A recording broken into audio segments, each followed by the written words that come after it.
దేవునికి మహిమ కలుగును గాక. మరొకసారి ప్రసంగి గ్రంథంలో నుంచి ఉదయకాలం కూడా ఒక మాట చదువుకుందాం. ప్రసంగి గ్రంథం 5వ అధ్యాయం 1వ వచనాన్ని చదువుదాం. నువ్వు దేవుని మందిరంలోకి పోయినప్పుడు నీ ప్రవర్తన జాగ్రత్తగా చూచుకొనుము. లేఖన భాగంలో దేవుని మందిరానికి మనం వెళ్ళినప్పుడు దీవించబడాలి, ఆశీర్వదించబడాలి. దేవుడు మనల్ని జ్ఞాపకం చేసుకోవాలి.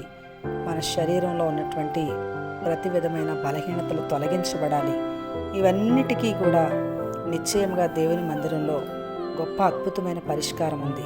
కానీ చాలాసార్లు మందిరానికి వెళ్తున్నప్పటికీ కూడా ఎంతోమంది జీవితాల్లో మరి నామకార్థంగా వెళ్ళి తిరిగి మళ్ళా ఏ విధంగా వెళ్తున్నారో ఆ విధంగానే తిరిగి రావడం మనం చాలాసార్లు గమనిస్తాం. మందిరానికి వెళ్ళారన్న పేరు తప్ప వారి జీవితాల్లో ఏ విధమైనటువంటి ఆశీర్వాదం కానీ, ఏ విధమైనటువంటి లాభము కానీ, నెమ్మది కానీ, మేలు కానీ అనేకులు సంవత్సరాల తరబడి వారి జీవితంలో ఎంతమాత్రం కూడా ప్రయోజనకరంగా వాళ్ళ జీవితాల్లో మరి ఈ మందిరానికి వెళ్ళడం అనేది వాళ్ళ జీవితంలో కనబడదు.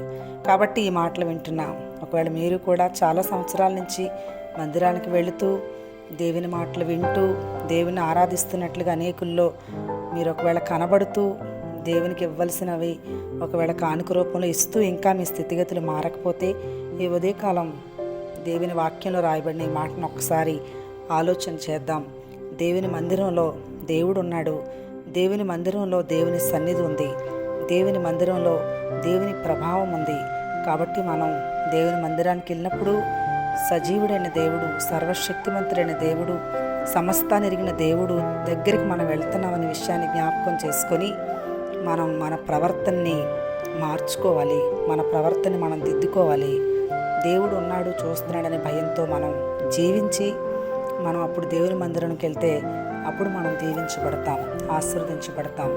చాలామంది సోమవారం నుంచి శనివారం వరకు తమ ఇష్టానుసారంగా జీవించి ఆదివారానికి మందిరానికి కనబడుతూ వెళ్తూ ఉంటారు.